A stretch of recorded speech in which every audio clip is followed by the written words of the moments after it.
अगर ओला उबर की सर्विसेज महंगी होती है तो नेटफ्लिक्स पर मूवी देखने से ज्यादा पैसे देने पड़ते हैं, तो इससे भी महंगाई बढ़ना माना जाएगा।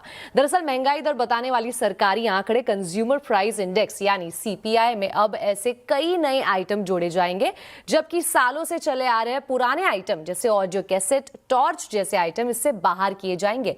आज इस मुद्दे पर बनी कमेटी की अहम बैठक हुई है, जिसमें सीपीआई की नई सीरीज को मंजूरी दे दी गई है। पूरी खबर जानने के लिए चलते हैं लक्ष्मण रॉय के पास। लक्ष्मण जी, सीपीआई के तौर तरीके में बदलाव का क्या असर पड़ने वाला है आखिर?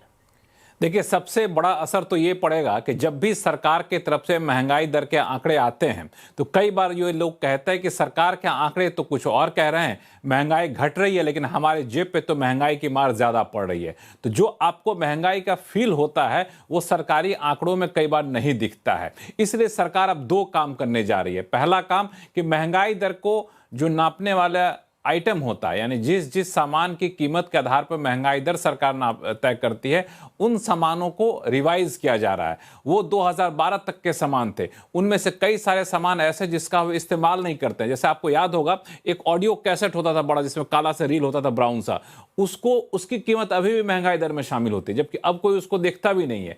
और वैसे ही टॉर्च, वैसे ही टमटम, इन सब चीज़ों किराए भी इसमें शामिल होते हैं, इन सब के दाम इसमें शामिल होते हैं। अब क्या कर रही है सरकार? इन सारे आइटम को जिसका इस्तेमाल नहीं होता है उसको हटा रही है। जिनका इस्तेमाल बहुत कम होता है उसका वेटेज कम कर रही है, लेकिन जिनका इस्तेमाल ज़्यादा होता है उसको इसमें शामिल कर रही है। मिसाल के तौर पर आप ओला उबर की सर्विस लेते हैं, मेट्रो राइड करते हैं, नेटफ्लिक्स देखने जाते हैं, मोबाइल फ़ोन खरीदते हैं, इन सब पर डिमांड काफ़ी बढ़ता है, डेटा का पैसा हुआ। तो जब इनकी कीमत बढ़ेगी घटेगी तो उसके वेटेज को इसमें शामिल किया जा रहा है, यानी जो असली खर्च आपका हो रहा है वो महंगाई दर में दिखे। तो अभी करीब 200 मैं देख रहा था 299 आइटम है, इनकी संख्या बढ़ा करके सरकार 350 के करीब आइटम करने जा रही है। नए नए आइटम शामिल करेगी, वेटेज कम करेगी, कुछ का बढ़ाएगी। खाने पीने के आइटम में जो अनाज होते हैं उस पर खर्च लोगों का कम हो रहा है, फल फूल सब्जी पे खर्च ज्यादा हो रहा है, तो उसका वेटेज सरकार बढ़ाएगी। तो इस हिसाब से नए आइटम, रोजमर्रा की आधुनिक जरूरतों को शामिल किया जाएगा, तो ज्यादा वास्तविक आंकड़े दिखेंगे महंगाई दर में। 2012 के बेस के बजाय 2024 के बेस को माना जाएगा। इसके लिए कमेटी बनी थी,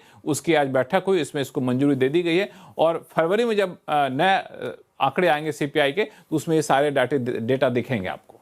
जी बिल्कुल लक्ष्मण जी, बहुत बहुत शुक्रिया इस पूरी जानकारी के लिए।